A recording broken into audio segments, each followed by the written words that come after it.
எல்லாருக்கும் வணக்கம். நான் அர்ச்சனா தாமரைக்கனி. இப்போ நான் என்ன பண்ண போகிறேன்னா, எல்லாருக்கும் ஒரு கதை சொல்ல போகிறேன். இது என்ன கதைன்னா, ஒரு ராஜா பற்றின கதை. வழக்கம் போல தான். ஒரு நாட்டில் ஒரு ராஜா இருந்தாராம். அந்த ராஜாவுக்கு முகம் மட்டும் அழகாக இல்லை, மனசும் ரொம்ப அழகாக இருந்துச்சான்.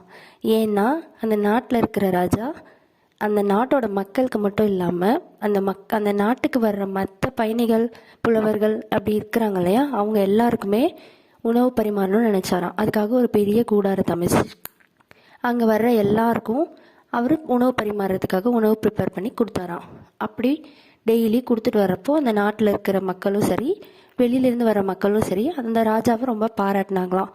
அது இல்லாமல் எல்லாருமே மனசார சாப்பிட்டுட்டு பாராட்டுறாங்கன்றத ராஜாவுக்கு ரொம்ப பிடிச்சிருந்துச்சான்.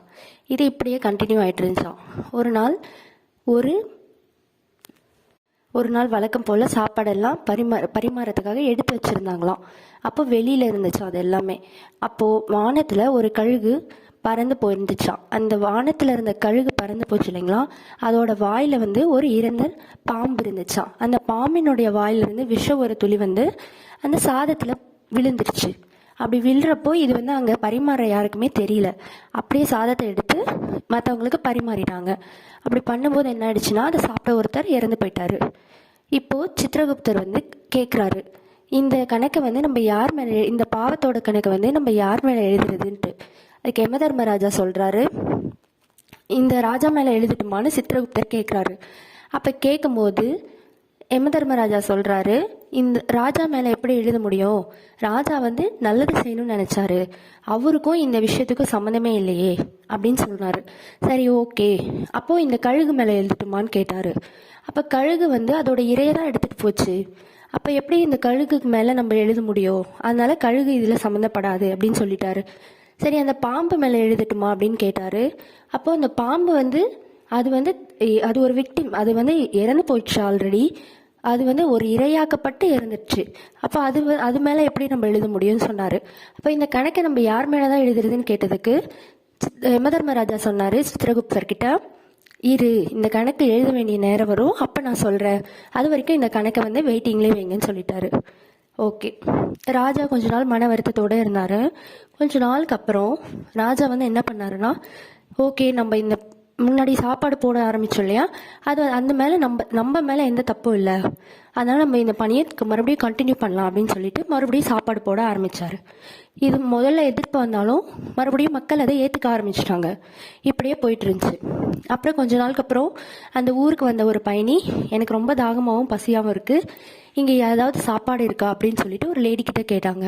அங்கே ஒருத்தர் போடுறாரு, ஆனால் அங்கே நீங்கள் சாப்பிடாதீங்க அப்படின்னு ஒரு லேடி சொல்கிறாங்க. எதுக்குன்னு கேட்கும்போது அந்த அம்மா பூக்காரம்மா என்ன சொல்கிறாங்கன்னா, அங்கே சாப்பிட்டு கொஞ்ச நாளுக்கு முன்னாடி ஒருத்தர் இறந்து போயிட்டாரு, நீங்கள் போய் அங்கே சாப்பிட்டீங்கன்னா உங்களுக்கு ஏதாவது ஆகிறதுக்கு வாய்ப்பு இருக்குது, அந்த ராஜா அந்த மாதிரி சாப்பாடு போட்டாரு அப்படின்னு சொல்கிறாங்க.